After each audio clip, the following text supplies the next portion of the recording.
A video containing serious accusations against the Minas State governor is being circulated on the internet. This video was made by a Brazilian from the state of Minas Gerais, but because it was made in English, it was distributed by the opposition as an English documentary. An excerpt from the theater piece, Minas Gerais, 1967. Eu sou de Coromandel. This is a joke, but what you are going to see now is very serious.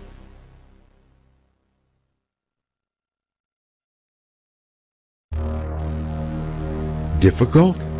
No, it's not so difficult. Look at the innumerable articles critical of the state government that are published constantly in the Minas State newspapers. The author of the video also gave great importance to another video made by the student Marcelo Baeta some years ago as an academic project. So much importance that, going against the basic rule of good journalism, he preferred not to go direct to the source. He preferred to interview the student and not the journalists cited by him. Soon you will know why. When this statement by journalist Marco Nascimento began to circulate some years ago, he showed his disgust for the use of his statement outside of the context in which it was given, trying to induce a different interpretation and conclusion from that which he had given. Look at what Marco Nascimento said in another statement he gave, still in the year 2006. Em momento algum, durante o depoimento que fiz, eu atribuí responsabilidade a quem quer que fosse do governo de Minas Gerais. E reitero isso aqui. This statement that you just saw could be found on the internet since 2006. Why didn't the author of the videotape mention its existence? Why choose to use an old statement already publicly contradicted by its own author? Why didn't he seek out the journalist in order to hear him personally? The video's author saw suspicion in the fact of a notice being placed in the national TV news broadcast and the fact that during the commercial break, some announcer made mention of the same thing. Would it be strange if the national journal news broadcast would announce that a record number of families had been helped by the Bolsa Familia, a program of the federal government, and then during the interval, the same federal government attached some advertising relative to the theme? In order to have an idea of the importance of the administration's experiment in Minas that led to the zero deficit, it is enough to say that recently the BIRD chose the state of Minas Gerais as the first federal unit in the world to be partners in the experience of financing without financial counterparts. The video's author offers a specific amount for communication spending. He shows the growth of the investment during the execution of the 2006 budget, and in it we understand that there exists something exceptional in the budget growth for the area. Wouldn't it be better, or more correct, for him to say that the budget begins small in all areas of the government, and that the expenditures will be allowed to grow by the same rate as estimated receipts grow? Look at the growth of the budget in other areas of Minas government during 2006. Without considering absolute values, much larger in other areas, there was a 44% growth in the area of communication. In education, growth was 77%, and in social assistance, growth was 186%. Your attention, please. You will now see two clear examples of the manipulation of information. Look at this graphic illustration.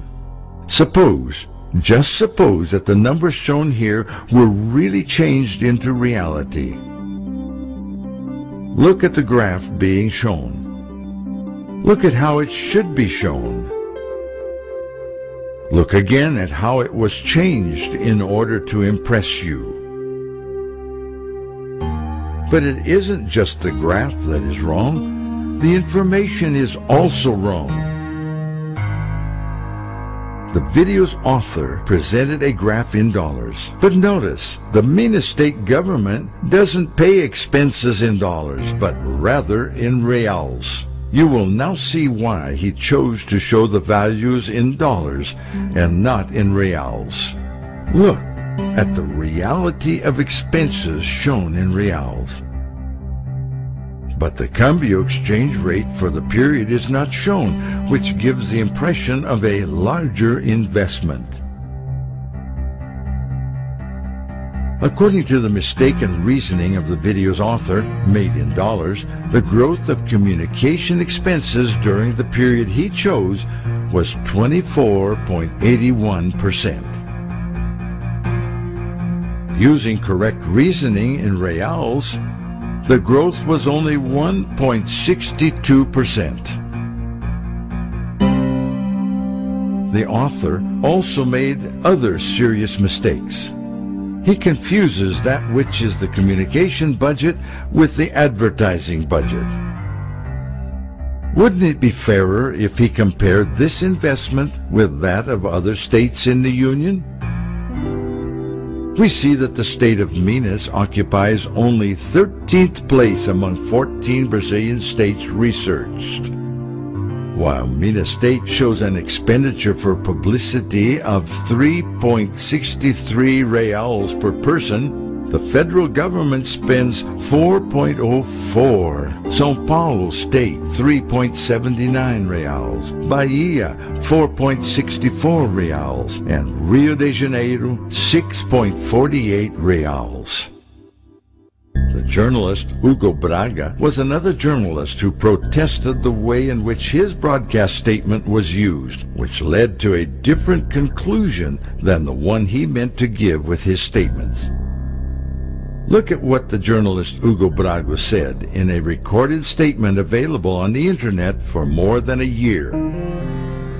Eu falei para ele duas coisas importantes. Em primeiro lugar, nunca fui cesseado no exercício profissional no Estado de Minas. Nunca fui censurado, nunca fui limitado no exercício da minha profissão. Em segundo lugar, eu tenho uma crença, tinha na época e continuo tendo até hoje, que o governador Aecio Neves não pediu a minha demissão ao jornal Estado de Minas.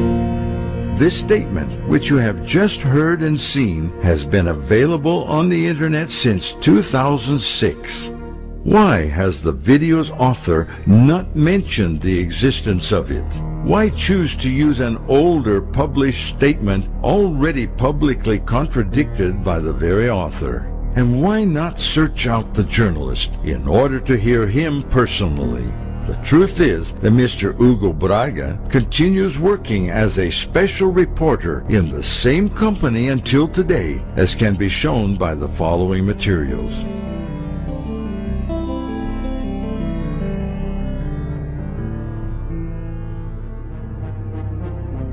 Even with the seriousness of the accusations, the author of the video offers just 9 words to show the position of the Minas government on the subject. 9 words.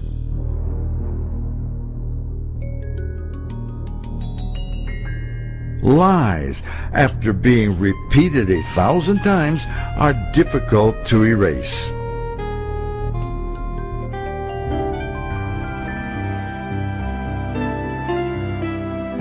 Even more difficult is to overcome the unjust attack on the personal and professional honor of so many people. For more information, access the link below.